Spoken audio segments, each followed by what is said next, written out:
19. oktobrī Intercars Latvija klienti tikās nu jau tradicionālajā elektroauto orientēšanās dienā. Šoreiz maršruts veda uz Jelgavu.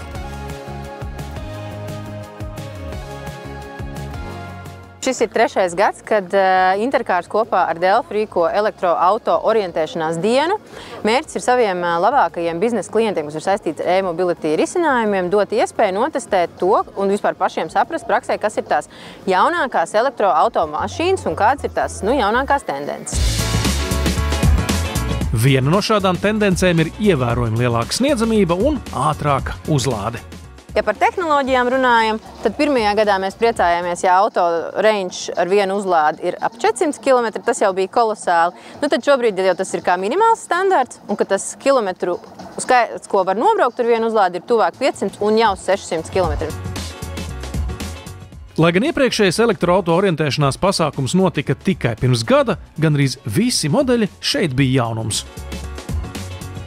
Mums šogad ir, es teiktu, 95% jaunas automašīnas. Ir tikai viena automašīna no 15 automašīnām, kas atkārtojās, kas ir bijusi tikai pagājušajā gadā. Ir jauni zīmoli nākuši klāt, un ir tas pats auto klāsts daudz lielāks, no kura pasmelties.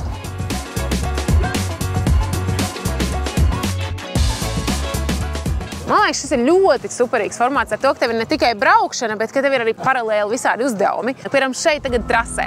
Kad tu vēl vari ar Maserati izbraukt trasē un pamēģināt, kā viņš tiešām brauc.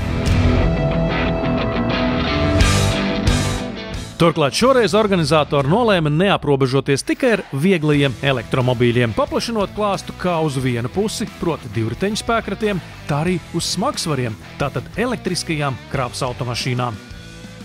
Jā, man ir 1. gads un pirmā reize dzīvē arī ar elektroauto. Man tad ir pilna buķeta ar jaunām lietām, bet man patīk. Grūti ir pierast pie tā, ka tā mašīna ir klusa.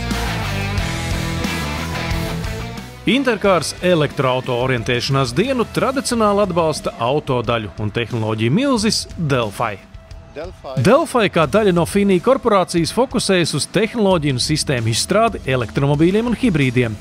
2023. gadā mēs izlaidām īpašu bremžu uzliku sēriju, kas izveidota tieši elektriskajiem un hibrīda transporta līdzekļiem. Tiem ir īpašas specifikācijas, kas pielāgotas šo transporta līdzekļu jaudai.